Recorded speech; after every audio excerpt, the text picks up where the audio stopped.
Hello guys, Volton here and welcome to another video. Today we'll be taking a look at Regionals results, the Area Number 1 event, which is the most competitive results that we have for the KP14 format.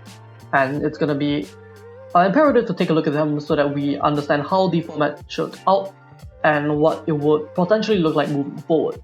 Now to take a look at firstly the summary of the details of these events. It had a maximum cap of 64 players.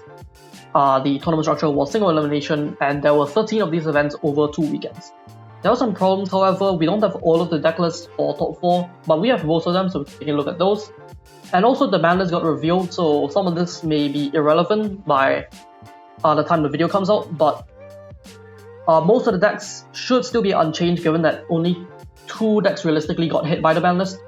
So I think most of this should still be pretty relevant.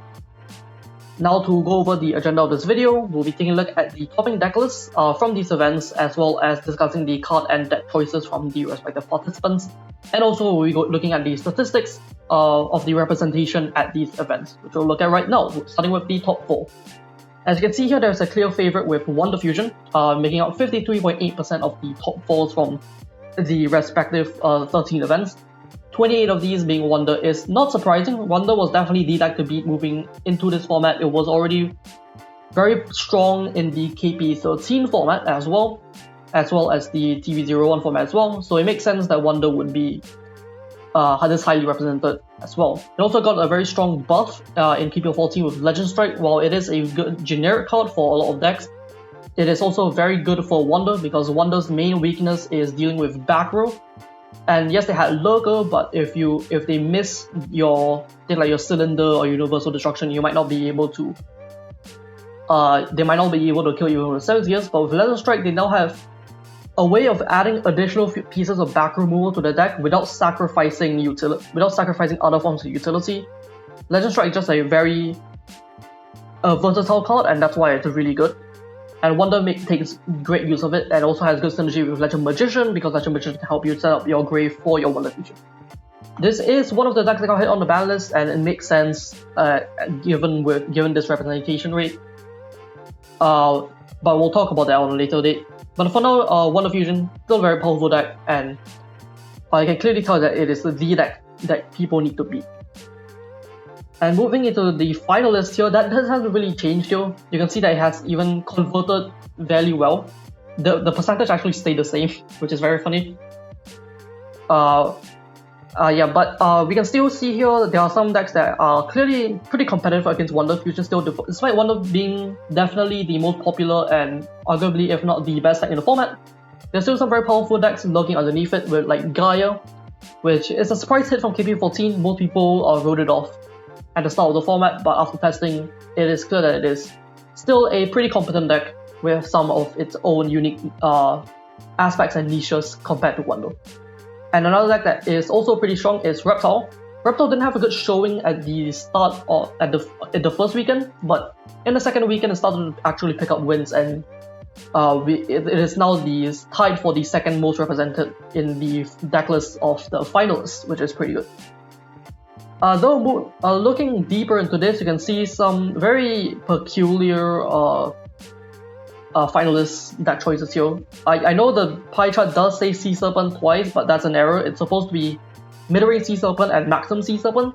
So technically there are 2 Sea Serpent decks, if you want to call them that way, which makes sense. Grand Stream is a very powerful card, and it's one of the cards that got limited on the ban list.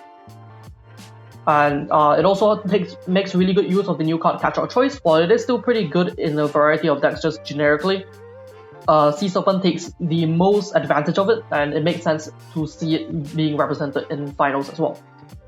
Now the more another one that also uses Grand Stream is Pure Glass Aggro, which actually got hit harder than Sea Serpent in terms of the Grand Stream getting hit. Because the entire game kind of centered around using Grand Stream on Pure Glass, and with only one you can't really do that very effectively. It's another one of those high roll decks similar to Wonder, where if you find full combo, it is very hard to lose, but you still need to find full combo, and it's harder to find full combo with this deck compared to Wonder because you can't just set everything up in grave, you need them in hand. The only thing that you can set up in grave is the Dragias or even Dual Callers or Healer if you have like Phoenix Dragon or Legend Strike for those. But yeah, it's still very surprising that I made the finals, but it is something that was represented in previous formats, so it makes sense. It's not too surprising to see it here. What's really surprising though is Monarch and Worm. Monarch is, in my opinion, not a very good deck. It is a very slow, like non-pressuring deck, but there are some pretty good tools from PvP14 generically that has improved the Monarch's pressure game. So I am still surprised that it made it to the finals, let alone won, which, spoiler alert, it actually won one of the events. And I'm definitely going to be trying it out in the future, but I don't really have many notes on it. It's just very surprising. Although I think something that's even more surprising is Worm. Now, one thing I do like about Worm is that its fusions are Fire Attribute, which plays around Barrier Statue. Yeah, it plays around Barrier Statue. But I don't like that it's pretty clunky with meaning your field spell, and your fusion, and your fusion material, and stuff like that. But it does have some pretty good cards, though not enough to make me expect it to appear in finals, which is still very surprising nonetheless. And I guess the last one, since I'm covering all of them, Light Machine, also a deck that was represented a lot in the KB13 metagame, has since dropped down a little bit, but it's still a pretty powerful deck. It has the power bond place that it can make still, and it's still pretty stable. And it's still a pretty good choice to bring if you just want a stable, consistent deck. And now looking at the winners themselves, again, not much has changed with the fact that Wonder is still the most represented here. But one thing that's surprising is Gaia, who, looking at this, the finalist chart, you can see that all of the guys that made it to finals also won their respective events, which is pretty funny. I did definitely expect Gaia to be good, but I didn't expect them to make up this much of the chart. I thought Sea Serpent would do better, honestly. And as you can see here now, Sea Serpent actually made it and won the whole thing. But yeah, Gaia is definitely a deck that you have to respect. And looking at the rest of these, Reptile, the other two that we saw previously didn't make it to, didn't win the entire thing, but one of them did make it in. It's still definitely a very strong deck. And the one Light Machine that made it to the finals also won, which is pretty nice. Definitely shows that this deck still has the chops. And as I mentioned earlier, Monarch is also a winner. Both of Pure Aggro won, which I'm inclined to think it's because of the Hyrule, because that's the nature of the deck, but I can't really ascertain that, really. And now looking at some other results here. Firstly, the Monster Legends of choice. From the we'll be taking a look at the legend that each player chose, but we're only taking a look at the finals because I didn't have enough time to go over all of them. But I think this still shows a pretty good picture of the format. I grouped all the normal monsters together because those are all used for the same reason, that is for Legend Strike and Legend Magician. And with the introduction of Legend Strike into the format, it makes sense that everyone is using the normal monster alongside it. It is a very powerful advantage gain, going Legend Strike, Summon Magician, add Luster Dragon, that kind of thing. Makes you plus while also removing back row, which is an insane tempo swing. Not all of these are the low levels. The low levels are split between Archfiend Soldier, Alien Shock Trooper, and Luster Dragon. Those are all the 1900 ones with the one with the highest attack. Alien Shock Trooper, I believe some of the Wonderlists are on it, but it's mostly for the Reptile decks. And the Luster Dragon and Archfiend Soldier are both for Wonder, just because they're the highest standard ones. Archfiend Soldier is the one you run because it's an additional unique typing for the 7th gears, but Luster Dragon is the one you pick for the attribute because you don't really want many wins in the deck.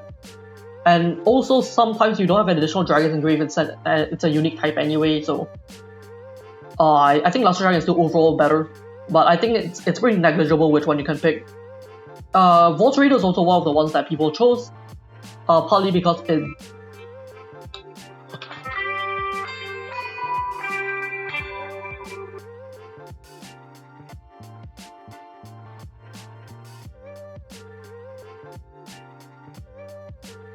Vault Raider is run because it dodges Harvey, another very powerful card from KB14. If they choose to hit your monsters and you flip up something like a Luster Dragon, it will get rid of it for free, which is not great. But if you have something like a more Vault Raider set, you will at least not lose the monster.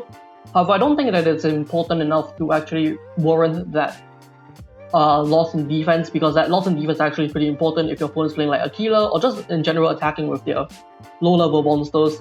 having the additional defense can help wall it and save you some of life as well.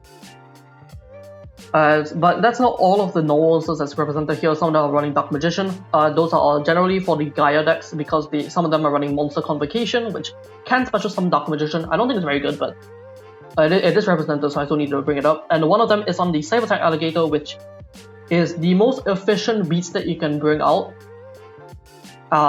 It's just the most efficient beat stick they can bring out. You can even just go Legend Magician, add it back to your hand, tribute the Legend Magician over it for the 2500 attacker, which is pretty nice. Also importantly, it is level 5, which means that if you can more easily play around 7 skills, which is pretty nice as well. But moving down here, we can see Riser is technically the second most popular monster legend, which makes sense. But Riser is I should mention these are in the main deck only. This statistic is in the main deck only. I think looking at that side deck can get pretty complicated at some point. But I think showing just main deck is interesting, just because these are the picks that you pick, your favorite picks for going in blind.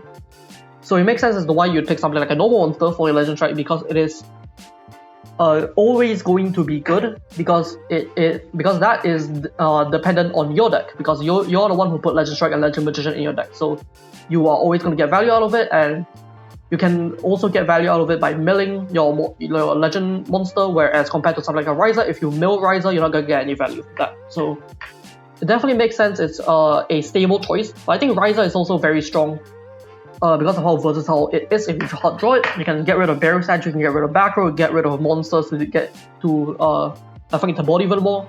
It's just a very powerful card, and it makes sense as to why it is as represented as you can see here. And as for the others here, Vanity's Fiend, some people chose to main deck Vanity's Fiend, which makes sense. While you might expect that kind of effect to be maybe more specific as to what matchups it's good into. Looking at the current format, most of the matchups you can potentially match up into do special summon. Wonder Fusion special summons, Gaia special summons, Sea Serpent special summons, Reptile special summons. You will get at least some value out of Vanity's Fiend in most, if not all, matchups. And also because of Legend Strike being such a powerful generic tool, most, if not all, decks will be running Legend Strike, which is another card that special summons, so you will at least get value out of that. So it makes sense as to why you would consider running Vanity's Fiend in the main deck. And the other ones here, there is one person who decided to run nothing for the Monster Legend for some reason. I could not explain to you why, but I can explain to you the other ones, which is the Jinzo, Mirage Dragon, and Pitch Black Werewolf. These are the legends that stop trap cards, mainly the battle phase for the Dragon and Werewolf. And these are generally in Wonder as ways to make sure that your 7 Gears line can always kill. Jinzo, I think either or. Mirage Dragon and Pitch Black Werewolf are basically the same card. Wolf is better because it is a unique typing for 7 Gears, but it's pretty irrelevant. The difference between Werewolf and Jinzo is that Jinzo can stop main phase interaction, which can potentially stop things like Wordworking or Torrential Tribute from being activatable. Everything else though, like something like a Mirror Force or Cylinder, something along those lines, the Werewolf and Mirage Dragon can easily clean it up. It's also level 4, which means you can special summon it off of Legend Strike, which allows you this there's a neat line of play that allows you to just play through more back row that you otherwise would be able to with just going Legend Magician off of Legend Strike. Looking at spells, it is pretty clear what the favorite here is. Graceful Charity is the pick of choice, and part of this is because Wonder Fusion is the most represented deck, and that deck really likes Graceful Charity. Combo decks just generally like Graceful Charity. It's just a very good card. But also, there are a lot of combo decks in this format. Gaia is another deck that does like Graceful Charity to make sure you can find Gaia or your Bluetooth pieces for your combo. Reptile also likes Graceful Charity. You can use it to make sure you can set up your Mysteries, or you can try to find Ilya Shock Trooper faster, or you can try to find just your other strong pieces faster. So great. I think Leviathan Knight also is a good deck for really like Graceful Charity as well, just to make sure you can set up your level 10s faster. But yeah, a lot of combo decks just like Graceful Charity. I think it definitely makes sense as to why it is so highly represented here. Moving down a little bit, we got Darkhold and Monster Reborn.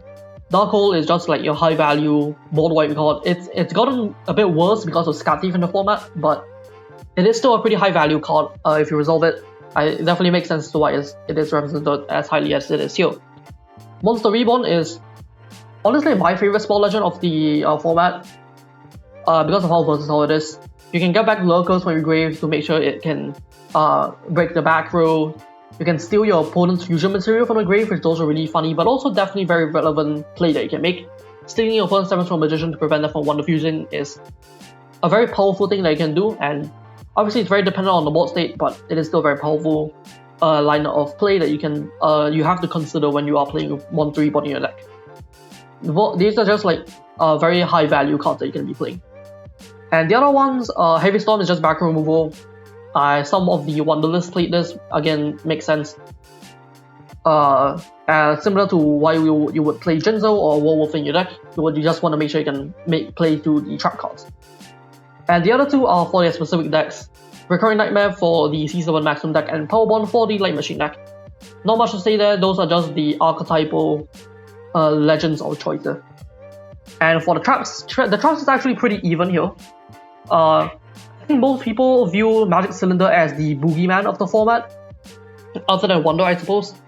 Magic Cylinder is the card that I think it is the trap that is the best in most situations compared to the other ones. Like Mirror Force, Torrential, Negate Attack, there are some situations where you would maybe rather have something better or some other one, just a different one in some situations, but I think Magic Cylinder is just pretty good in most situations. So it makes sense to play it. If your opponent has something that cannot be destroyed by trap cards, Magic Cylinder bypasses that. If your opponent has a big number, Magic Cylinder punishes that really hard. And it still stops an attack, so it still protects you from your life points, which is pretty nice. Magic Cylinder also is responsible for some very sacky wins. Though I think every trap, both Magic Cylinder and Mirror Force are responsible for sacky wins. But Mirror Force here, as you can see here, is more popular and from the finalists compared to Magic Cylinder, and despite the fact that Mirror Force, there are some situations where it's maybe not as good as Cylinder, Mirror Force is just the higher value card in more of the matchups that actually matter in this format. It's really good against Reptile, it's really good against Harpy, it's less good against Gaia, but Gaia, doesn't matter whether you're playing Cylinder or Mirror Force in a matchup. Cylinder is technically better for Wonder Fusion than Mirror Force, but the difference is not too bad anyway. And it's also Mirror Force is also better into Sea Serpent as well. So there are a lot of matchups in the current format where Mirror Force is really strong, so it makes sense to why you would want to play it main. Some people also chose to play Torrential main to have better game against the Lurker decks in the format. There are 3 decks that could potentially play Lurker in the format. Wonder Fusion definitely is mandatory for that deck. Reptile also feels like it's pretty mandatory, and Gaia is not necessarily as mandatory, but I do like it in the deck as well. Lurker is just a very powerful deck, so it makes sense as to why you would want to have Torrential in your deck to make sure you can stop it. But timing Torrential is sometimes really hard, so it's sometimes your opponent can easily bait it out before they actually commit to their big plays. But Torrential, regardless, is still a very powerful card. Some people also chose to play Negate Attack, and that's partly because of the new support card from KP14, the Negate Shield Dragon, which can debuff by 2000 if you have Negate Attack engraved, but it's also just in general, similar to Magic Cylinder, it is also an all-purpose trap of choice. It's good. It's similar to Mirror Force where it stops aggro pushes better than Cylinder, but it also doesn't have the problem of Mirror Force where if you're playing against certain decks that have protection from trap effects, then it stops doing anything, whereas Negate Attack is completely fine in those situations. But the problem with Negate Attack is that it doesn't affect the board, so it's the Cylinder, so if you are playing a deck that actually cares about competing for the board, then you might want to consider Mirror Force instead. But if you want to play Negate Shield Dragon, of course you would want to play Negate Attack as it is mandatory for that effect to fully resolve. Now for deckless time. So starting with Wonder Fusion, I'm going to start with the best deck of the format. This is, in my opinion, a pretty standard list. This is the first place list, one of the first place lists here. If you don't know what Wonder Fusion does, Wonder Fusion's main goal is to activate the spell card Wonder Fusion to fuse into a variety of boss monsters. Ideally, you want to go into 7th Gears using 7-Stroke Magician and Multi-Strike Dragon Dragons from the grave to make it. 7th Gears is probably the actual boogeyman of the format, because if your opponent just playing normal rush duels, 7th Gears will just immediately destroy them, which is why I don't really like this card in the format. It makes playing normally not good, which is probably not something you should be encouraging, but I digress. It is still a very powerful card that warps the format around it. And there are definitely some decks are only really good because they are able to play around 7th Gears, so definitely very important to take note of. But if you're playing against something like a Harpy deck or some other deck that 7th Gears is not useful against, you can slide into the 7th Chariot, or rather sliding into the Gearpod to make 7th Chariot, which is less good, but it doesn't have that level restriction that 7th Gears has, so it is more impactful in those matchups compared to 7th Gears. And 7th Chariot itself is still a pretty nice card to go into anyway. While it doesn't immediately win the game in some situations, it is still a huge tempo swing, and it's still very strong. But the other option they have already in the main deck is the 7th Paladin, made with Magician and Swordsman of Roadstar, which is just a vanilla low level, but because it is a low level, it doesn't really cost much to put in your deck, which is why it is the alternate pick of choice, the alternate material of choice for your Wonder Fusion, because it just doesn't really cost much to put in your deck. Like, you just slot it in, and it's gonna be there as an option if 7th Gears is not as good. And you can see here, Lurker is also here, and you'll be seeing this in a lot of these Wonder Fusion decks as a way of breaking back row alongside Legend Strike, and in this case CGI Knight as well, to be able to make sure your main combo actually goes through unimpeded.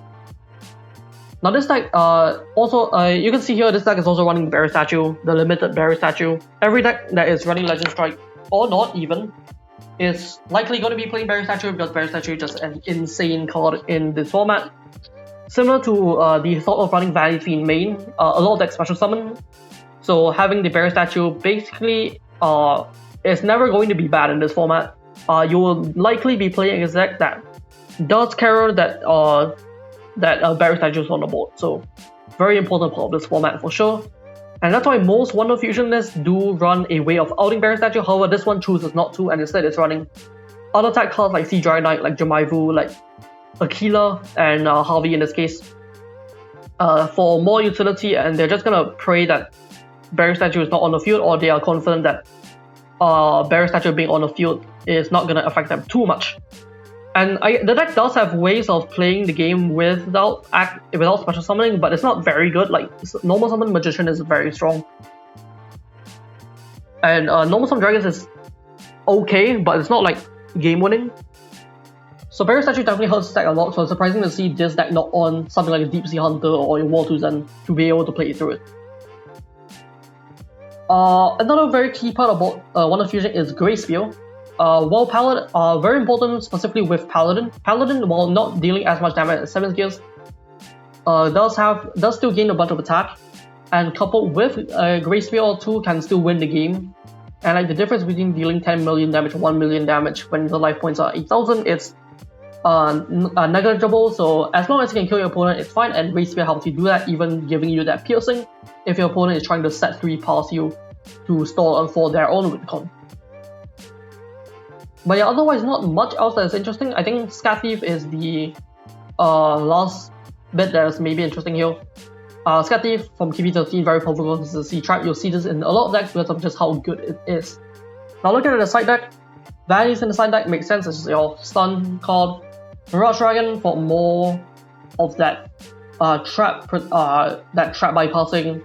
It's also on Dark Hole. This is mostly for decks that have more sticky boards, like Reptile, that you want to make sure you can actually break, which is interesting. Although it's kind of hard to consider siding out Graceful Charity in this deck, especially post-restriction list where you only have 2 Wonder Fusion. So it feels like you really need to dedicate as much as possible to helping you find that Wonder Fusion, because that is your entire win con. That is how you win the game. And if you don't find Wonder Fusion or your material, chances are you probably won't be winning any game. So I think it's very important to be able to help get that consistency, get the card draw, just cycle through your deck as much as possible to make sure they can find it. So I think Grace Spear is almost non-negotiable in this deck, I think. But I think Darko is kind of interesting regardless. As for other stuff, you can see here the other two legend traps that aren't in the main deck here are in the side deck. They are admittedly all pretty good in certain situations, so it makes sense to want to side in between them. This is something that you'll see a lot in other deck lists as well. And finally, the woodworking here is the Graveyard Hate, the best generic Graveyard Hate tool in the format, so it makes sense to run it for the mirror match. And you'll be seeing it in a lot of these side decks as well. But those are not the only Wonder Fusion list. Obviously, there are a lot of them. This one, as you can see here, the instead of running the Riser, it is running the Luster Dragon, which is a pretty powerful card alongside the Legend Magician Legend Strike to generate a lot of tribute fauna for your lurker to blow up a bunch of backer and do cool stuff like that. And this is also on the Deep Sea Hunter here. Previously mentioned, it is a way of playing to Barrier Statue, and I feel like it is mandatory to have for Wonder Fusion. But I'm surprised the previous list wasn't on it. But regardless, this list is on it, so make of that what you will. This is also a first place list, so they are both equally valid, I guess. But as you can see, a lot of the other cards in the deck are pretty similar. The only difference between this list and the previous one, other than the Luster Dragon and the Deep Sea Hunter, is the lack of Strange Spectre of Celestial Severance, which is just another form of plasticity tool to help you dump cards into your grave. And they have chosen to not run those in favor of the Deep Sea Hunter in this case, to make sure that they have more utility into the potential plays the opponent can make. So this is a very clear case of trading consistency for utility in this case. In the side deck here, we can see something very interesting though. You can see the Going Second package displayed at full force here. 3 copies of Esther, 3 copies of Ghost Cyclone, 3 copies of Catch Your Choice. Despite the fact that this deck doesn't have a way of shuffling cards into your deck to make Catch Your Choice live more consistently, just being a mill 3 sometimes is good enough. And if you draw it early, you get insane value. Otherwise, it's a mill 3, you still want a mill 3 anyway, because you want to get your material engraved, so it's completely fine to just run it. And Esther also in a similar boat. Regardless of whether you draw it early or not, it is still a mill 2, which helps you set up your Wonder Fusion, which is still pretty good. And you can also, if you get to like Special Dragon, Special Lurker, you are champ chilling. Esther just has the potential to be an insane card in certain matchups. And obviously it depends on whether you draw it early or not, but even if you don't draw it early, it's still a pretty nice card just to have set up for your Wonder Fusion. But yeah, overall, this Going Second package is pretty powerful and is something that you'll see in other lists as well. It is just a pretty powerful deck, and I think Wonder Fusion is the best at taking advantage of it because it is the deck that likes milling the most. And another Wonder Fusion list, this is another first place list. This one is a lot more unique, I suppose. There are some other tech cards you can play, but this one chooses to not only run the Vault Raider, as previously mentioned, it has a low enough defense set that Harvey doesn't pop it, and also it is a unique typing for Sims Gears, but it is also running the Negator Dragon alongside the Negate Attack package, as I guess another way of fighting for the board. If you get the Negate Attack in rotation, and Negate Attack is, again, also pretty nice in most, if not all, matchups. It's just like a pretty average trap that you can run. So I don't think you lose out on too much by not running the other 3 in the main deck here. And it's definitely a very interesting one. Regardless of whether you actually get the Negate Attack in rotation, Negator Dragon is still a mill 2, which similar to Esther is still overall pretty nice to get your Wonder Fusions online. But again, as you can see here, a lot of the list still stays the same. A lot of Wonder Fusion is basically solved at this point. There are some cute text here and there, but as you can see, a lot of the card choices here are basically set in stone. You got your 3 Wonder Fusion, soon to be 2 when we get to October. Your 3 ships, your Stone Axe, your Graceful, your Legend Strike, your Grey Spear. Normally Scatty, but in this case, this player chose to run the traditional tax main deck. Nobody expects the traditional tax main deck, let's be real here. There are some decks that do really like drawing, especially if this player assumes that more people will be building the deck like him with 3 Jamaivu, 3 ship, 1 Graceful, then they can expect to have them draw a card at some point over the course of the turn. So traditional tax cuts them off and makes it less likely for them to summon combo, which is pretty cool. Surprisingly to not see any Scat Thief in general, but Scat Thief is pretty vulnerable to Lurker because they need to go enter the battle phase for that to even take effect, and Lurker can clear it before that. And while traditional attacks technically, by virtue of being more restrictive as to when you can activate it, might not be activatable in the main phase anyway, and might just be free food for Lurker. The fact of the matter is that it is in fact activatable in the main phase, so depending on how your opponent sequences their plays, your traditional attacks can get more value during your opponent's main phase than it would with you if you had Scat Thief in that slot as well. And the side deck is mostly looking the same. However, I think the most interesting one here is the Prison Island Cell Block 5 and 6, which is for Harpy, for XQD, and XQD didn't really appear in this format, unfortunately. But Prison Island is still here for the Harpy matchup, which we can see I think this is going to be a common trend between a lot of these finalist decks. But enough people brought Prison, so much so that Harpy just didn't really do that well, as we saw in the previous charts. Harpy, while still being a pretty strong deck, if you have all these silver bullets against it, it's going to do much worse. We'll be taking a look at Harpy later on, and you will see that they had to make some liberties to make sure they actually not immediately die to the silver bullets in the side deck. But other than that, this side deck is, this list is, while unique, mostly the same. Actually, one more thing is the one-off tracks here, a Kinetic Acid Trap Pool for Reptile. They have a lot of very powerful level 3s that you can snipe using the Kinetic Acid. And the Universal Destruction is interesting. I'm not sure exactly, I feel like Universal Destruction is at least more interesting to me maining it, because it can stop a 7 skills. But I'm not exactly sure which matchup you will want this in compared to just having a traditional. I guess like, if you're in the matchup where traditional attacks maybe is less good, then maybe you want Universal Destruction as just a catch-all for whatever matchup. But I still don't think it is very good in the side deck. I think it is completely fine in the main deck as a one-off just to have a contingency against 7 skills, but I think here it's just okay. But yeah, moving on to another deck now. We have there are a lot of Wonder Fusion decks. I'm not gonna go through all of them because, as previously stated, they all look very similar. They all look like largely like this, or like this, or less like this, but a lot of these similar tools are being run, and I think that gives a pretty good scope as to what people are playing for Wonder Fusion anyway. So I'm not gonna delve deeper into that. Instead, I'm gonna delve into some other cool decks in the format, like Gaia. Now, there are multiple builds of Gaia, 2 main ones. The first is the one you see in front of you, the Pure build, utilizing more of the in-theme cards like Veteran Gaia and Intercepting Gaia. And this is the build that I feel like is not as good as another build that I personally have played myself. And the reason is simple. This deck is not as good into Barrier Statue.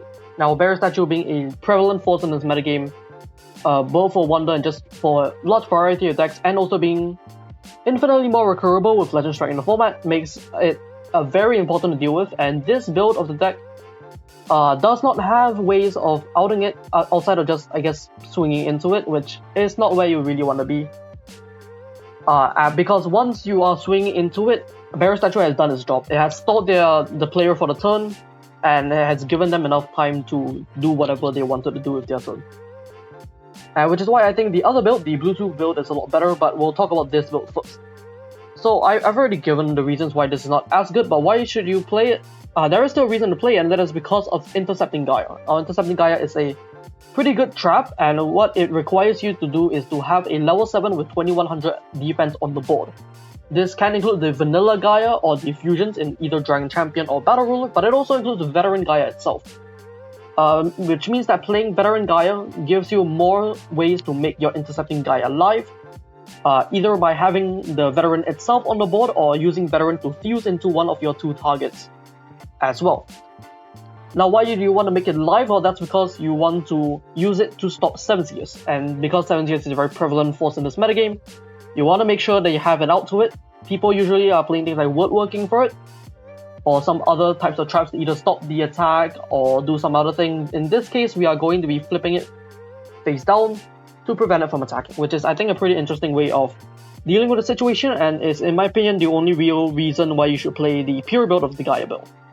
That being said, Gaia itself as a concept people do sleep on it a little bit. I will say Battle Ruler is not like the most amazing boss monster ever, but pairing the Battle Ruler with Grey Spear does get you in a situation where you can really deal a lot of damage.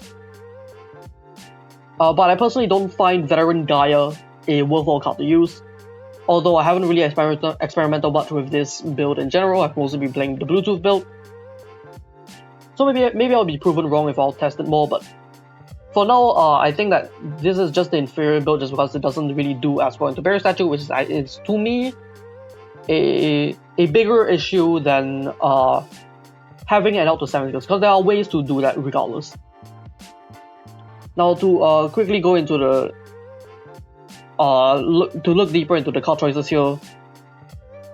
Mostly in the side deck. The main deck is pretty self-explanatory. You got your consistency pieces in your Millers here, and your Legend Magician, and your Severance, and you got the main core and the Gaia stuff. Usually it's just limited to Gaia and Veteran Curse, but in this case the Pure build wants to also play Curse, the original Curse of Dragon, as well as Veteran Gaia. And it's also playing the Intercepting Gaia, which is very key to this build, as well as the Monster Convocation, which exists also, I guess. I would have expected them to play more Grey Spear. I feel like that's one of the better cards in the deck, but I guess they didn't. This is also a 4-phase build, so they're probably... So it's not necessarily going to be like the end of be all, but they're never going to be an end of be all anyway. In the side deck though, some interesting things. Launcher Catapult Turtle is a very interesting card. I don't think it's very necessary, let alone in the side deck here. I don't think there's ever a reason why you want to side it in. But it is very interesting because this deck can make fusions very easily. And the Launcher Catapult Turtles can see that and use it to pop back row or even pop monsters, which is pretty cool. But that's all I can really say about it. It's a cool card that also dies to Barrier Statue, and I don't think running more cards inside the Barrier Statue is good for a deck that is not that good into it. This list is also running the catch-all choice similar to that previous Wonder build. Not running the Esther for the additional going second play, but it is just running the catch-all choice. In the event where they go second, you can just top off a bunch. It's also on a Poet Fairy for more Graveyard Hate, because Graveyard Hate is very important in this format for sure. But moving on to the next list, this is another Gaia list. This one got first place, but I think it's actually honestly a worse list in some regards. Importantly for this one, you can see that there is no Veteran Gaia, but there is still multiple copies of the Intercepting Gaia. So they basically have full confidence that they are able to set up their 2100 Gaia to make sure that it's live. And they do also have Dark Magician to do that, so they have 4 2100s basically. Technically 7 if you count Veteran Curse going into a Gaia. So I guess it's probably not that bad to have it online, but I think that this list is super odd in general. I think that it's really unfocused. There's a lot of one-offs. Like 1 Harvey, 1 Deep Sea, 1 Aquila, and then also playing the Negator package is kind of odd in my opinion. And also even in the Spell Trap lineup, 2 Convocation, 1 Secret Order, 2 Legend Strike, 1 Dark Magic Attack, 1 Field Spell, 1 Primordial Slash, it's really all over the place. And admittedly this list I believe is the one that is 15 players. It's the one where it is the lowest amount of participants for those that we know the participant count of. So I'd probably take this list with a bit more grain of salt.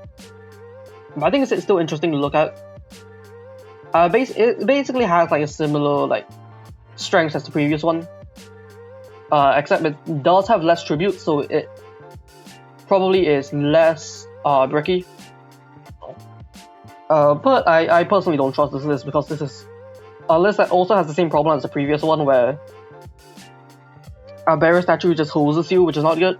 It does have Deep Sea Hunters, but there is only 1 in the main deck, and it is playing more. I'm not. Is it playing more cards that is? No, it's playing less overall, but it's playing Secret Order, which still is kind of optimistic because it still requires you to have the full setup already. But yeah, I don't know. I think that this is not. This is definitely. I would personally prefer this list despite it being a 4th place list. Though I think both have their merits. For example, the 1st place list does not run Veteran Gaia, and Veteran Gaia is honestly not a very good card. But this one is leaning into that Intercepting Gaia gimmick. which is maybe the better line of play for like personally at first glance. That's what I see from this. But shifting away from that, from the side deck here, a lot of the same stuff. You can see the prison is back here as well. But instead of Poet Fairy, it is on the Overlord L for the Graveyard Hate. They're very similar cards. Overlord L just requires no other monsters on board, but with Lurker you can easily get that like set up easily anyway, so I think it's probably just better to run Overlord, especially because it is better if you like draw it early. You can like draw it turn 1, you just normal summon it. If you had normal summon Poet Fairy, you needed to shuffle 3 other monsters in grave and you might not have that. Whereas Overlord, you can just normal summon and shuffle whatever 3 from your opponent, which is pretty nice. But yeah, otherwise I think this is pretty stock standard. I'm surprised by multiple XQD writing. I guess it makes sense with Lurker, but maybe I'm just underestimating this card, but I think that's not really any particularly interesting cards to bring back. Other than Barrier Statue, I suppose. But yeah, it's a kind of confusing list in my opinion. I'm not sure. I'm personally not really sure what to think of it.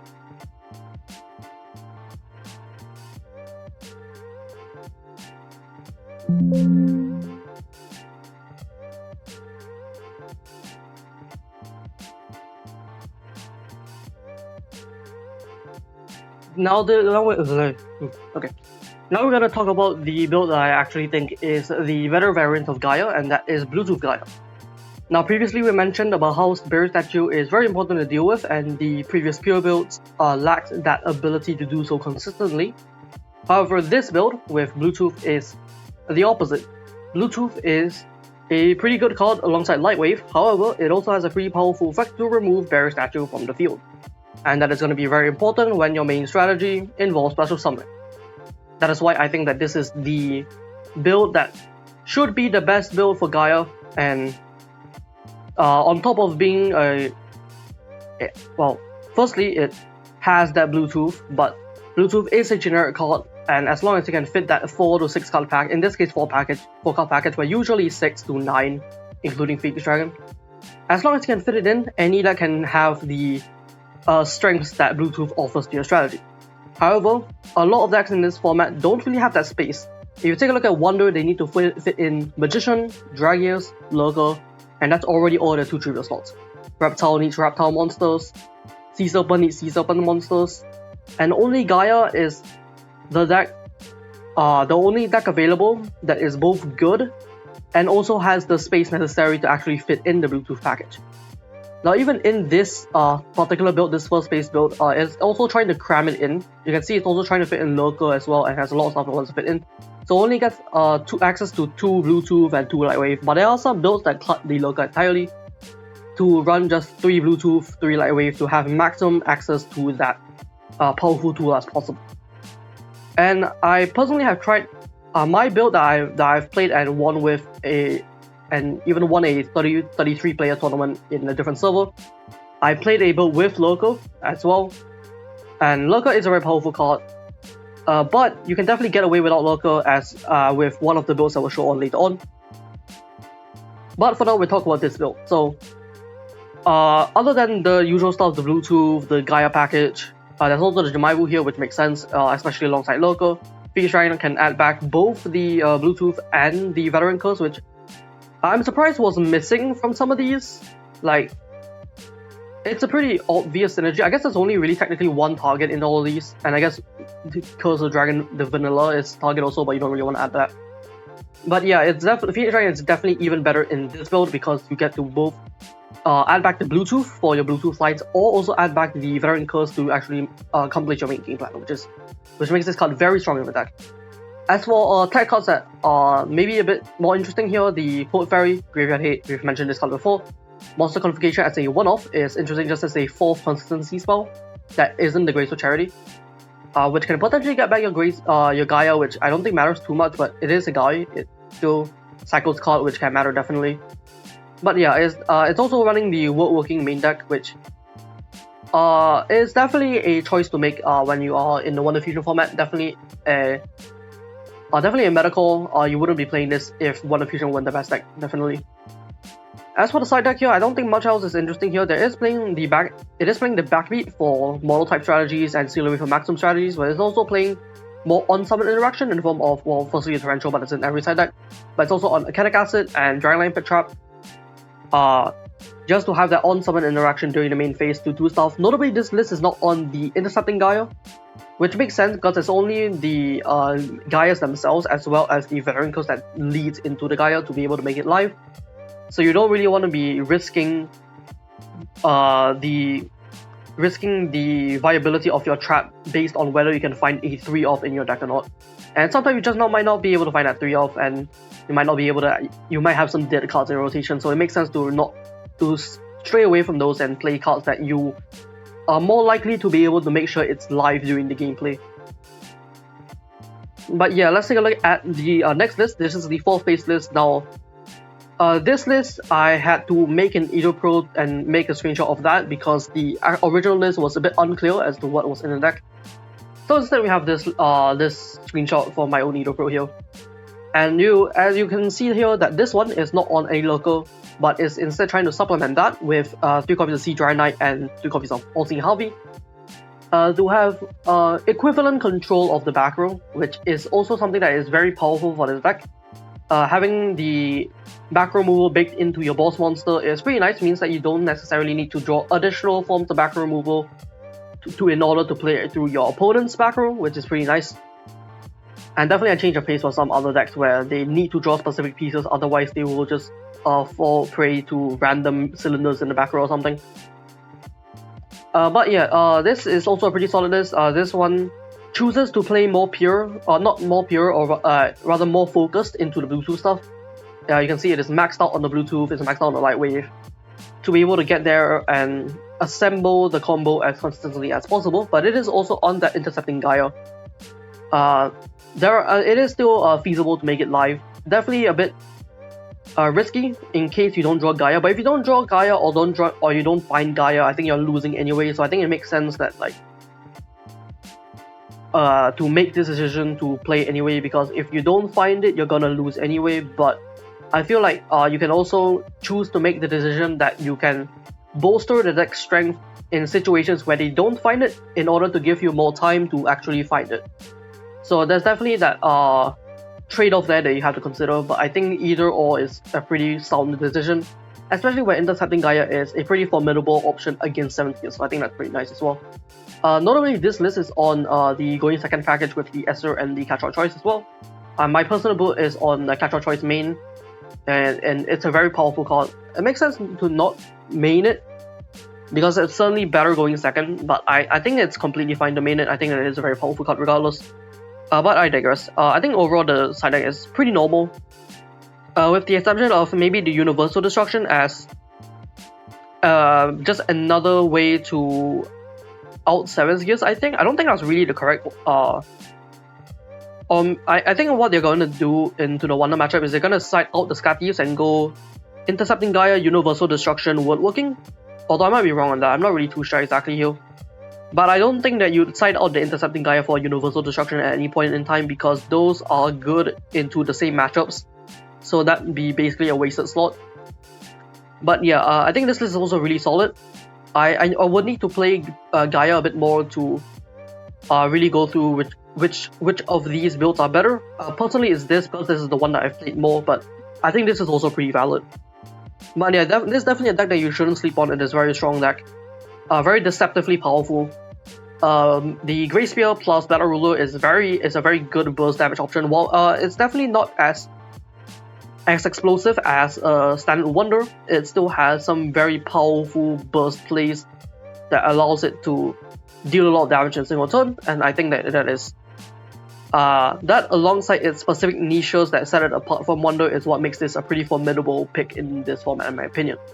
Also, it's a deck that is not getting hit in the next ban list, so it's probably gonna be more consistent in it. So I think that's definitely also a very good reason to pick this deck up as compared to Wonder.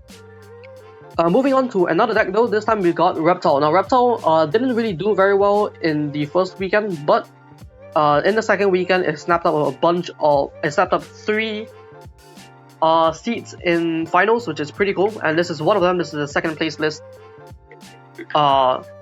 And we'll start with going over the standard concept for what Reptile is assumed to be. It's assumed to be a combo deck using Miss Terry to flood the board. But as you can see here, this deck is only running one Miss Terry, and that's because the actual Wincon for this deck is activating local over and over again. I think the main strength of Reptile is their in-engine pieces. Miscast, Mislead are both very powerful, and Stick Princess Purity is also a pretty powerful boss monster as well. And you have some other extraneous low levels here. Mislead is I say Mislead. The good reptiles are Miscast and Mistake. Then we've got Mislead, which can flip something face up, which is good against local, and Mismatch is also a pretty good card, but it's a bit more matchup dependent. It's not good into Harpy, for example. Not good if your opponent is like sending local, for example. But it's still a very powerful fact your opponent is playing into it, which usually they are, because that's standard gameplay stuff. But yeah, Miscast is the second coming of Roman pick basically, but it's less good because you have to have no other monsters, but that's completely fine if you just have local. So you just get a bunch of advantage, blow up your opponent's back row, draw some cards with Purity, and just combo off. And at some point, assuming you have like the good set of cards in your hand, you just stop needing Miss Terry to actually accomplish anything. And you can simply just set up a bunch of Purities and do a bunch of damage that way, which is also pretty valid, and that's why they're not on more copies of Miss Terry to see it.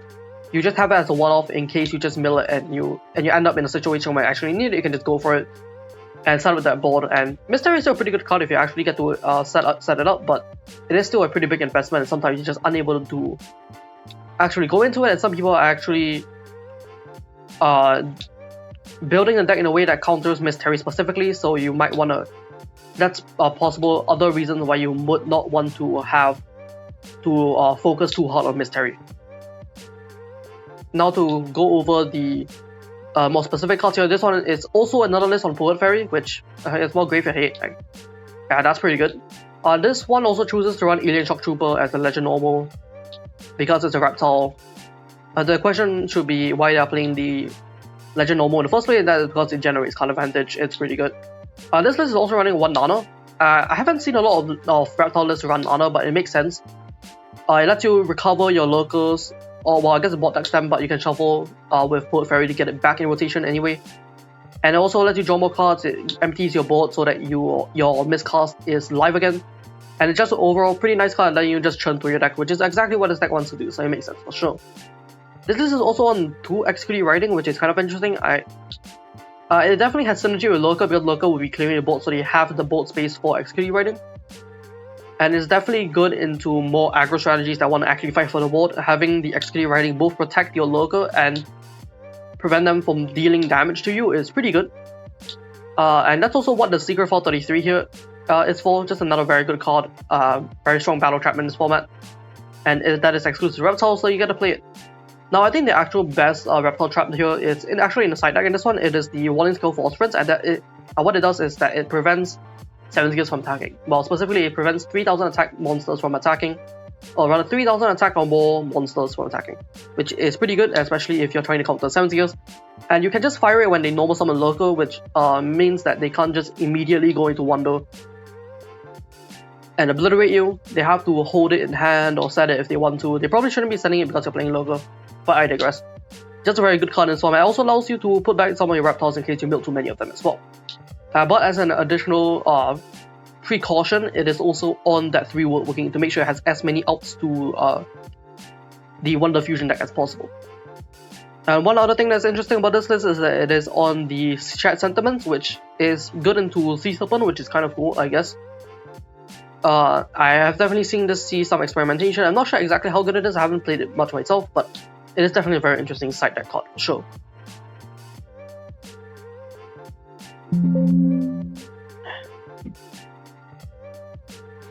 And moving on to the next list here, this one is the first place list, and it is not running Terry.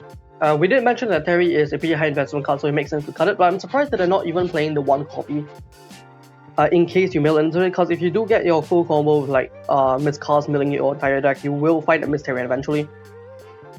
So I'm surprised to not even see it in the main deck, but it makes sense because it is not a very good draw if you haven't found your setup yet. Kelly is a better top deck if you don't have anything else, so I think that is a choice that definitely makes sense for sure. This list, unlike the other one, is on that Riser instead of the Alien Shock Trooper, just for like high value players with Riser, just very good card.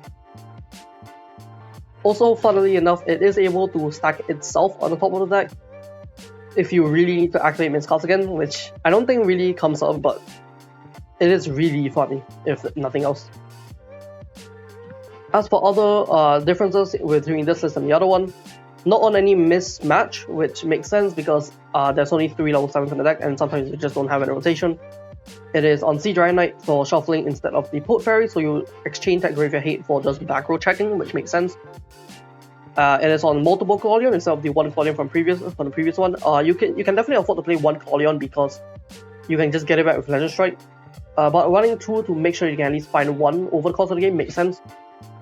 And you don't really need to play 3 just because you know enough cards that you'll be finding it anyway, and it's only really good if you're trying to pick parity, so it makes sense to only run 2 of it at most. It's also on Jemaibu, which synergizes well with Lurker, similar to how Miss Card synergizes well with Lurker. And it allows you to put back your Dark Hole, which is pretty good at being an alternate way of just breaking boards and allowing you to get in for damage, which is pretty nice. This is also on the Water Skill Force Friends main deck. And we've already talked about how good Lost Friends is against Wonder, so it makes sense to just want to main deck it just to make sure you have that countermeasure when you play against the most popular deck in the format. Otherwise, I think this list is in the side deck. I think there's nothing else too interesting here, but yeah, this is also a pretty good list. I have not tested much with the Terry-less build myself, but I think that it is definitely something that is going to be on my list when I try. And I have to inevitably make a video about this deck at some point. Now moving on to Light Machine here. Light Machine, my preferred way to build Light Machine is to not run any Fusion, but this list, the third place list here, is on the 2 copies of Fusion main deck in order to go into your boss monsters more easily, which makes sense. It increases the ceiling of your deck, and otherwise without the Fusions, the ceiling of this deck is limited to drawing the one of Powerball, otherwise just like swing with Cyber Dragon a bit. But I think that's completely fine. Activating Fusion also puts you at risk of dying to 7 Gears also. So having this build that is better into 7 Gears by just swinging in with Cyber Dragons until you can't anymore is pretty good in my opinion. And Gale Venery does help with that a lot. You can see this list is running 3 copies of it, and it allows your Cyber Dragons to hit over your opponent's boss monsters, which is pretty good. It enables this game plan of just swinging with Cyber Dragons and not committing any higher level monsters onto the board to play around 7 Gears as much as possible, which I think is pretty cool. But inevitably you will at some point need to commit that Innovator so that you can actually like beat over Lurkers or something along those lines, so you will be a susceptible at some point. But I think you can definitely take a risk in some instances to just hope that your opponent doesn't find 7 Gears, just obliterates you. But yeah, otherwise I think this list, for the Fusion build, I think that this is pretty standard. Running the Proto Cyber, running the copies of Fusion, you only really need 2 copies of it anyway. But I'm surprised not on 3 copies of Legend Strike, given that you would like to bring back that Barrier Statue as often as possible in my opinion, if you can find it. But yeah, this is I think a pretty stock standard list if you want the Fusions in the deck. Moving to the side deck though, you can see 3 the traditional attacks here. This player must really not want to be played against the high draw power like Wonder Fusion list and whatnot. It's definitely the side in against Wonder, I assume, just because Scat Thief is just less good against Lurker than it. It's also running Lurker in the side deck, which is interesting. I'm not sure exactly why you side out here, honestly. Maybe just I doubt you're siding out Innovators. I think that's pretty wrong. But I'm not sure exactly why you side out here. Yeah, just not exactly sure what the side in here for sure, but it is still a very powerful card, so it makes sense to just see it. I assume like you're probably like siding out of Proto Cybers or something. You're siding out of Proto Cybers for Akira, I think. But I guess like you can side out of the Proto Cybers for the Lurker if you really want to also. It's also on Backbeat and Ring of Storms, both good forms of Graveyard Hate for various situations. Ring of Storms also is better into Wonder, so you decide out of the Fusion because Fusion makes you more liable to 7 Gears, so and you can run it in the Ring of Storms to make them less likely to actually assemble their combo, which is pretty cool. Now moving on to this first place list, this one is not on Fusion at all, but it's kind of inaccurate because there's one Fusion in the side deck here.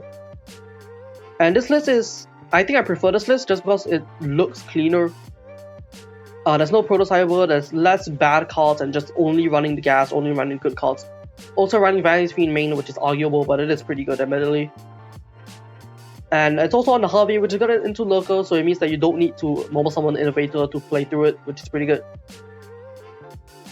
And it's also on a lot more traps than the previous one. This one only has the 3 non-legend traps. This one has 7 of them, which is pretty cool. It's mostly disruptive traps like Dragon Line Bit Trap. And in the battle phase, you have Battle Emotion, which is good against 7 skills also, and you also have the XP writing for other aggro strategies because normal, if your opponent normal summons Dragius, your 2100 Cyber Dragons is going to be taking that lightly.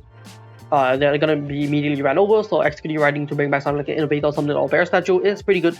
It's a pretty good way of stopping and dragons in the strikes, which is pretty good. I think otherwise, the most interesting thing about the side deck is the Traplet to stop Reptile. However, as previously mentioned, some lists are moving away from it, so it might not be the best option moving forward, for sure. And now for one of my personal favorite decks, this is Sea Serpent mid-range. Now we did have multiple tops for this, but we didn't have a lot of the lists released publicly. So this is the only one we could find, unfortunately. And I'm not sure whether I like this list. It's not on Pyrgos, which I think is fine. But you do lose some of the explosivity for more consistent pressure. And Kraken, the right Kraken is better into Lurker than Pyrgos because Pyrgos requires you to have another body on board to be able to beat over the Lurker, whereas Kraken just needs to discard 1 to flip it face up, which is a pretty nice choice here. And also you can add it back off an Angler, which means that you have that your out to a Lurker is just more resilience, I suppose. You just have more access to it. And it is also on Cetus, which I personally aren't on, but a lot of these mid-range builds are on it just to make sure that your guys beat over Lurker, which I think makes sense. But I personally think that it's still a pretty low value card, but I think that it's not wrong to play it for sure. I'm surprised there's no Abyss Kite Liam, and instead this player is playing the Sea Star Trooper as the additional graveyard hit tech of choice. It is cheaper to use, but Liam does shuffle well, which I do like a lot as well. But I don't think that running Sea Star Trooper is necessarily wrong here. Although Liam does also synergize better with the Voinoid, but I don't think that's super necessary also. Although I am also surprised that there is no Anj. I think Anj is, regardless of whether you're adding back a card or not, it is still a pretty good way of just cycling your deck and making sure you can just go through your deck and find the right pieces, which I think is pretty solid. But otherwise, I think that this is still a overall pretty fine list. I think that it still does things that Sea Serpent mid-range wants to do anyway. It has the catch-all choice to dig through your deck and find cool stuff. And your shufflers that allow you to reset your grave to be able to activate catch-all choice over and over again. And yeah, that's still what the deck wants to do, and it does it still pretty well. The interesting thing about this main deck here is that it is on the... Another thing that's interesting rather is that the Universal Destruction here in the main deck, just as another way of beating 7 gears, despite the fact that we have a lot of shufflers to make sure we can get rid of the material from grave for Wonder Fusion. If they sack into the material, then we don't really have a way of planning for that because all of our plays require having a level 7 or higher monster on board, which means that it immediately becomes food for 7 gears, so having more safety guards in case that happens, I think is pretty good. But yeah, moving on to the next Sea Serpent variant, that is the Maximum build. And the Maximum build is the build that ended up winning the Galaxy Cup this year, but that doesn't mean it is necessarily the best build. I do think that it is worse than the mid-range build as of pre-October. But afterwards, I think that there is one more Sea Serpent build that I think that it is that is superior to the other builds now that Grand Extreme is limited. But we'll talk about this build first. Now, the Maximum build prides itself on its flexibility. It is able to both assemble the combo of the Maximum pieces as well as just special summon dudes and just swing in. And it tries to do that with Grand Extreme, but its main game plan here is still trying to assemble that combo. Now that means that it is still affected by Bear Statue, though most decks are affected by Bear Statue anyway, so I don't think that's too big of a deal. And it also has access to a card like Maxio, which allows you to stop Lurker from obliterating your back row the second it appears in your opponent's hand, which is pretty nice. And it also has all the draw power that Sea Serpent has access to, like Voinoid, Bat-Eo, Anj, and your ways of adding back your Maximum pieces to your hand in the form of your Angler, your Heavenly Invitation, and also the a Recurring Nightmare, which because all your maximum pieces are Dark Attribute and 0 defense monsters, you can just add back 2 maximum pieces, and chances are that is more than enough to assemble the maximum already. I haven't played with the maximum build too much, but I have played with the previous build, which also is happens to have the maximum in it, but it's playing slightly differently. And if you get an early Kraken, it can definitely feel really strong, but it's still a combo deck that is honestly less consistent than Wonder, though that might change with Wonder going to 2 copies.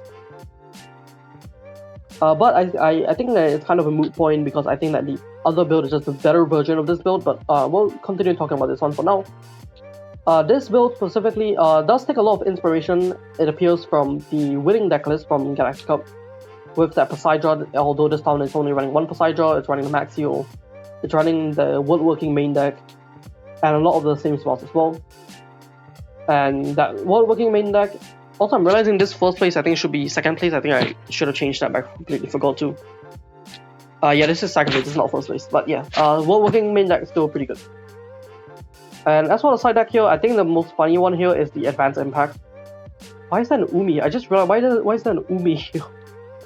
I could not explain to you the Umi, but what I can explain to you is the Advanced Impact. Your piece is level 10, it makes it really easy to out-maximums with it. And that's the end of it. It is still really funny nonetheless. Most people don't play this card. But moving on to the build that I actually think is the best C7 build moving forward, and that is the Levianite build. Now, first thing you will notice is that it is also playing Kraken, and yes, it has the propensity to make the maximum, however that is not the main game plan. Although it is reasonable to attain that maximum in this deck with the amount of card draw and your ways of retrieving pieces in your deck. You still have your Angler and you have your Legend Strike to get back your Angler, and your Arm gets back your middle piece, and Bat draws you a bunch of cards. And but most of this is in service of setting up Levianite. Now, despite that, Levianite is only run at 2 copies because you don't really want to find it too early. If you find it too early, it's not really going to do anything. You want to have like a 3000 attack body on board. Like, it doesn't do anything. Now, what is going to do something is having a 5000 attack body on board, swing it in for dealing a bunch of damage. Now, that's really good, and that's what this deck is trying to accomplish with its myriads of card draw, graveyard filling, and just powerful cards. Now, while this list is running that Grand Extreme here, this list does definitely not need Grand Extreme to do its plays. It simply needs to draw a bunch of cards, and through that it will be able to sculpt a very strong hand to be able to do what it needs to without special summoning anyway. Case in point, Noble Summon Levianite. This means that this is one of, if not the best decks at dealing with Barrier Statue by virtue of just completely ignoring it. Well, not completely ignoring it, it still has the Grand Extreme that you'll still play at 1, the Legend Strikes, and in some situations you might also need to make the maximum, in which case Barrier Statue will still be pretty annoying, but the main game plan does not suffer the Barrier Statue, which is a huge bonus when most decks in the format will have some issues playing into the Barrier Statue. Yeah, this is definitely the build that I think I personally would build it differently, but I think that this archetype will be the best build for Season moving forward because of the reasons I just stated. Being good into Barrier Statue, it's also pretty flexible as well, as you can reasonably pivot to going into the maximum play if you can like side in Recurring Nightmare, which admittedly this build is not on. But yeah, I think that it is both a flexible and also resilient build that I think we should see play in the future, given that Grand Extreme is going down in copies. Moving on to more maximum decks. Here. This specific, yes, this is another one where I had to make a new screenshot for, but this particular one is different because the screenshot was so unclear that I had to make some assumptions on it. I did find a similar list on Neuron that I took some of the cards from, so some things might be wrong, but I don't think it is. This looks about right to me, I think, but it could be wrong. And I wouldn't be surprised if some of the cards were different than what they actually were. But let's talk about the deck list itself. I have made a video about this deck, but there is a very key difference in this build, and that is the appearance of the Elegant Change. Now, if you're unfamiliar with what this does, it is a Light Spellcaster synergy card where you can discard Light Spellcaster and equip to draw 1, then if you have 4 more ones in the grave, you draw an additional card. And what this deck is trying to do is that, yes, you have the Legend Magician that is itself a light spellcaster, but you also have the mystical elf, which you can add, which is a light spellcaster that you can add off of the legend magician, which you can special summon off of the legend strike, which means that legend strike converts you into a light spellcaster in hand to discard off of the elegant change. Now, because you can also discard equip force, you can also discard the Camokai structure force, which you can add back with either your bolt or your melt, or you can add one that is already engraved with either of those cards to then immediately discard of the elegant change. And this all in all gives you this very interesting draw engine that I would not have expected out of this deck. Honestly, I thought that this deck was mostly solved. You just play all your engine pieces, you play card draw, you win the game maybe. But no, this is a very interesting innovation from this deck, and I'm excited to see maybe a little bit more from this. I don't think it's very popular to play this way anyway, but it's definitely a very unique take on the deck for sure. The only strength I think I can think of for this deck in this format is that it is a fire attribute deck, which means that Barrier Statue does not matter to it, which is pretty nice for sure. But given the ceiling is not as good as like a deck like Wonder Fusion, I don't think that it is that is a good enough trait to have, in my opinion. Now, one cool thing about the side deck here, however, is the Plaster Skull, and that is for Lurker. Prevents them from burning you, which by rulings prevents it from even activating its effect to destroy back row anyway, so it is not able to threaten your back row, which is pretty nice, as all your back row is in service of digging into your maximum piece. And it's also just in general a way of increasing the damage threshold for the deck, so it's a pretty interesting tech for that matchup and has seen play in other decks as well. Now, moving into an actually good deck that has surprisingly not performed very well, and that is Harpy. Now, Harpy is... The main strength of Harpy is that it does not play into 7th gears because none of the monsters are 2 tribute or higher, which is pretty cool. But another thing about this deck is that it has some very powerful spell cards, with Ecstasy Spark and Egotist being the main ones, while Full Dress is also pretty good as well.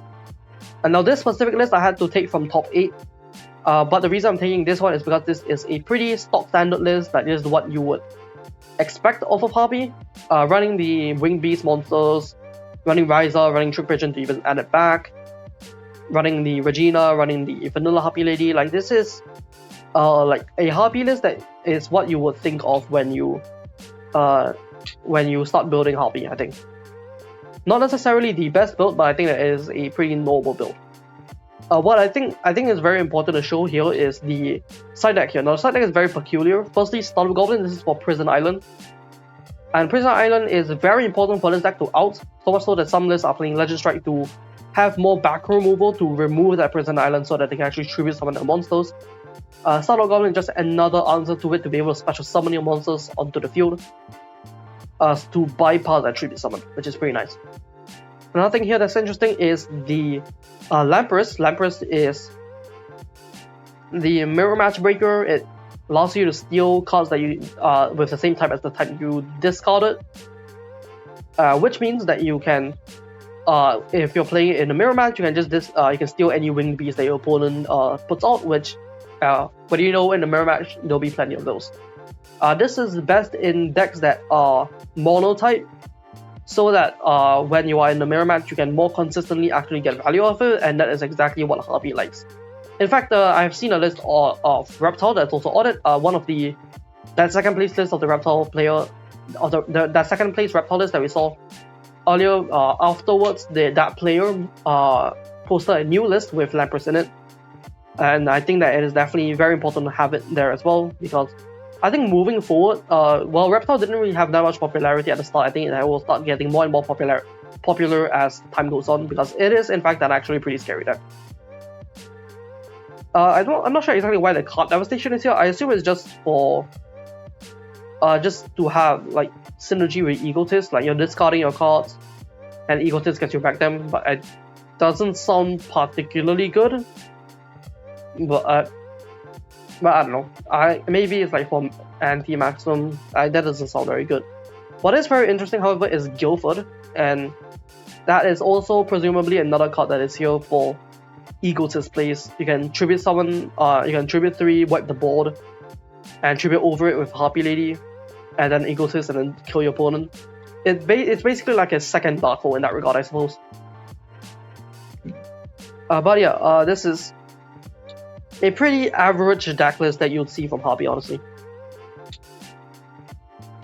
Moving on to the one that actually made it to top 4, and that is this Harpy list, which is honestly a lot stranger. It is, well, firstly, it's on the Startup Goblin main deck, which makes sense if you're worried about Prison, but it's also on Gale Venery main deck, which, similar to Cyber Dragon, is a way of helping your monsters beat over your opponent's monsters. But I don't think that Harpy struggles less with that, so I don't think it is necessary to do that. But it is certainly interesting nonetheless. It's also on Judgment of the Rising Light, which I'm not sure exactly why they're on. I guess they just wanted more removal, but I don't think that's really necessary. It also, I guess, technically doubles the graveyard hate if they really need it. So maybe that was what they were looking for in that card slot. They just wanted a card that is both emergency graveyard hate if they needed it to be, but also utility in certain situations. But I'm not really too sure about that slot. Importantly, they're also not running Egotist at all, which I feel like is one of, if not the best cards in the deck. Especially at dealing with Prison Island, because you can just special summon all your guys out. As long as you can just get one Harpy Ladies on board with Startup Goblin, you can absolutely do that. So I think that I'm not really too sure about this list. I honestly prefer the previous list better than this, but this list did make it further, so there's probably something I'm missing here. And as for the side deck though, it's on the Plaza card that we talked about earlier on, but it is also on the Lampress, which we already mentioned. I think the funniest one about this side deck is, well, firstly Lumiere, which works completely fine here, it's just a removal spell. But secondly, the Chemical Cure Blue, which is here for time rules. Yeah, you just gain life points and sometimes you just win off of that. That's pretty cool, yeah. But yeah, this is a very strange list overall. And there's definitely a couple things I definitely don't agree with. But yeah, it's definitely an interesting take on the tech options available to Harpy in this format, for sure. Now next up, Peerless Aggro, and I don't like this deck. I don't like the deck archetype, but I think that this list is very funny.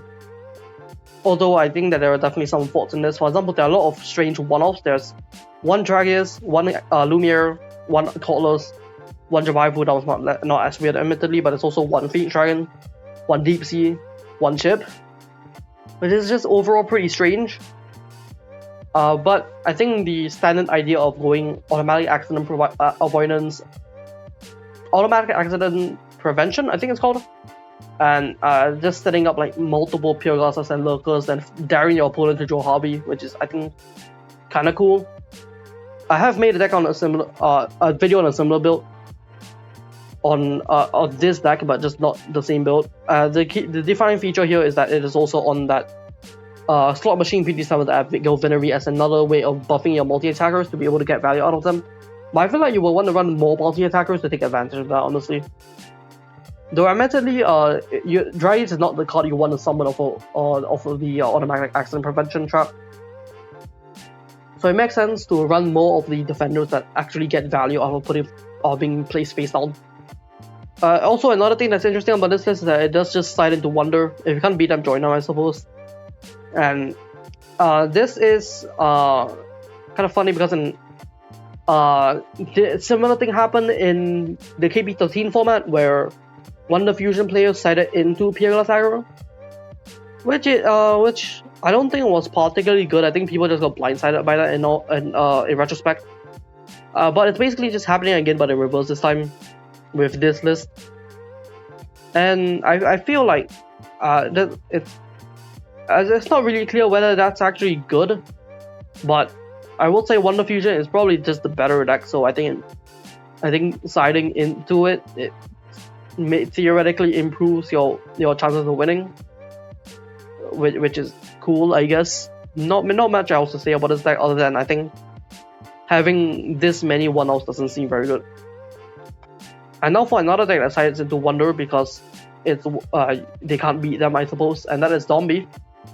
I'm not sure exactly what the siding pattern for this is. You side out of all of the zombie stuff. You side out of the Lurkers, the Dead Ruler, and the shadow ghouls, and the ghoulfishers for the magicians, the dragons, the roadstar, the ship, and the grey spear, and then you also side in the wonder fusion over the fireworks.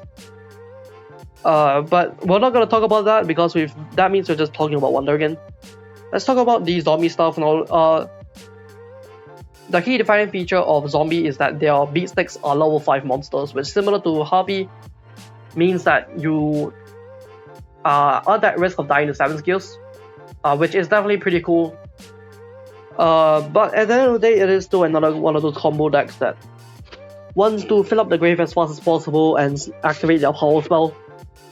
And it's arguable whether it is worth it to choose the power spell that generally does not immediately win the game, as opposed to the power spell that does in fact win you a game in some situations. But the fact that Shadow Ghoul plays around 7 skills definitely cannot be understated for sure. And it's definitely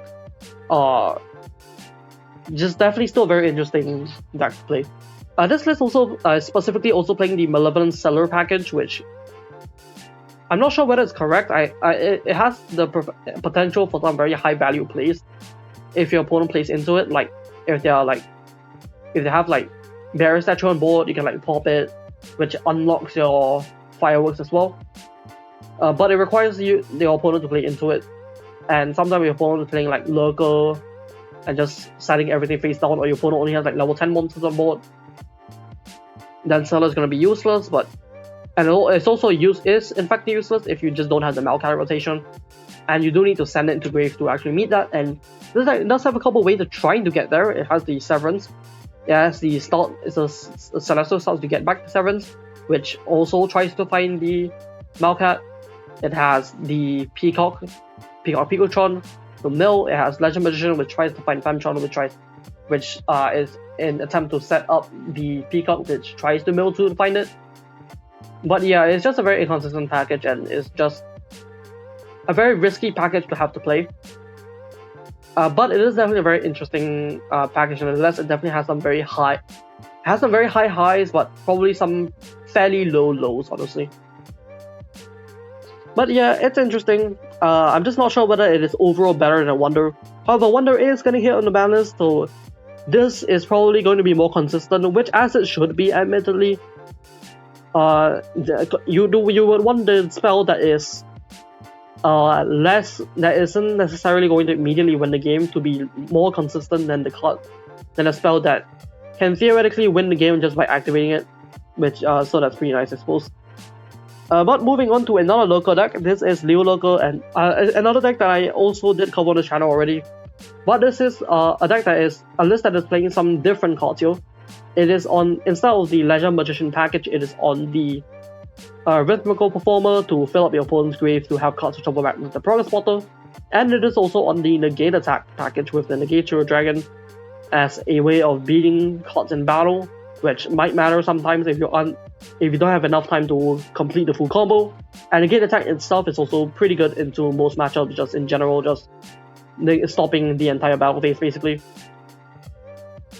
And the side deck here is also very interesting. It has the Mandrill as another way of breaking parity. Again, mostly if you have no time to accomplish the full burn combo and you just need to attack for lethal, then that's pretty good. That's probably a concession that you only need to make because time rules exist, and that's a good thing, right? Like, I don't think a deck that just spins its wheels and burns you for 8,000 in the main phase is like good design.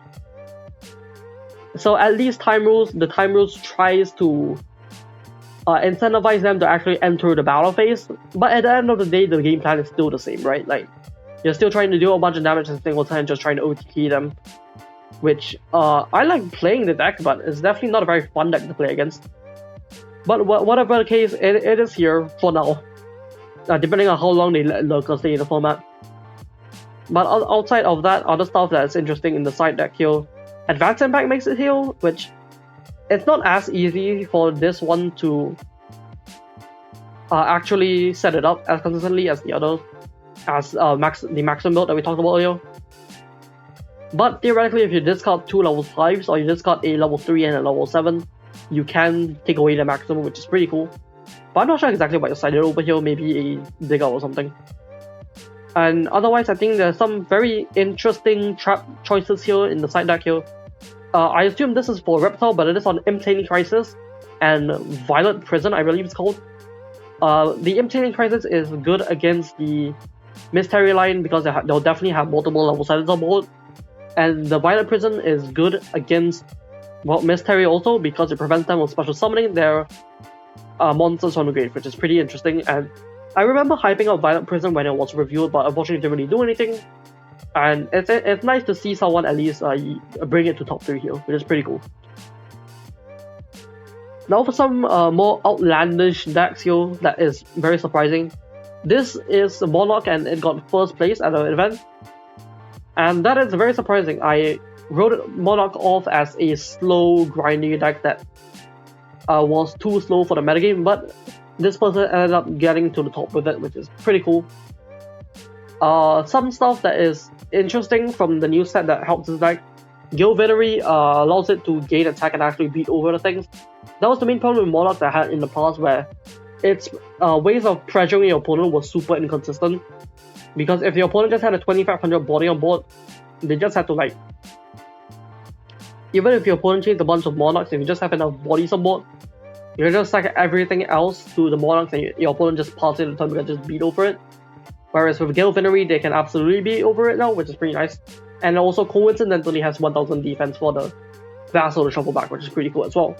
It also has Harvey, which has good synergy in the Machinations. Machinations itself is actually a pretty good card, very high value card. Guarantees you a Monarch in hand for the next turn. And also prevents your opponent from activating something, which is pretty nice. And also, probably part of the reason why it managed to make it this far is the 2-word working main deck. It's Wonder Fusion season, and it makes sense to metagame this hard as to put multiple copies of it into the main deck. To make sure that you can actually beat that matchup, for sure. This list, while it does also have 2 tribute monsters, and that can also play around 7 skills fairly well. You can also just tribute over your level 8s once you're done with them, and you won't lose too much because you already got the value out of them. So that's pretty cool. And I'm probably gonna try this list or a variation of this list at some point. Probably not soon because I need to play the newer stuff first, but I think it's definitely something that I'm inclined to try out and not write it off immediately. I think it's definitely pretty cool, and it's probably the type of gameplay that I do enjoy, just like the grindy kind of control-y kind of game plan. So yeah, I'll definitely try this out in the future for sure. But for now, I think it's just an alright deck that I maybe misjudged too harshly earlier on. Now, the deck that I definitely think is still bad is Worm. And Worm's main strength here is that it is a fire attribute deck, which means that it plays 2 Barrier Statue, and that's pretty cool. However, I think that what's putting me off of this deck is the amount of space that you have to use on bad cards, like the field spell, like Fusion, Survey. Survey is an okay card overall, but you also are playing the Equip spell, which is just more cards and more spells that you have to integrate into the deck. So much so that this player chose to go into 43 cards. They just really could not cut anything because this deck just needs a lot of space for all of this stuff. And for what, really? Just for a almost Barrier Statue immune deck that has a decent payoff at best. That's what this deck is. But when it pops off, it pops off. But I think most decks, when they pop off, they do cool things, right? This is just another in the line of those types of decks that are designed to have cool pop-off turns, but do not have enough to close that gap. That makes sense. They still managed to make second place with it somehow. So props to them for getting all the way to second place with this list. Maybe it's a player difference. Who knows? I think this side deck also is very confusing though. I think that I don't know why there's a Gantry here. I don't think that's good, but it's there, I guess. I'm not sure what matchup you decide that in. Couldn't really tell you, but it is kind of funny. And they also have 1 prison. I feel like you want to run more, but you do actually have ways of fetching back your field spell with a helmet or even survey. So it's not necessarily bad to only play one because you just recur it over and over again, but I feel like you want to draw it as fast as possible against like a Harpy. So you would want to have that 3 copies.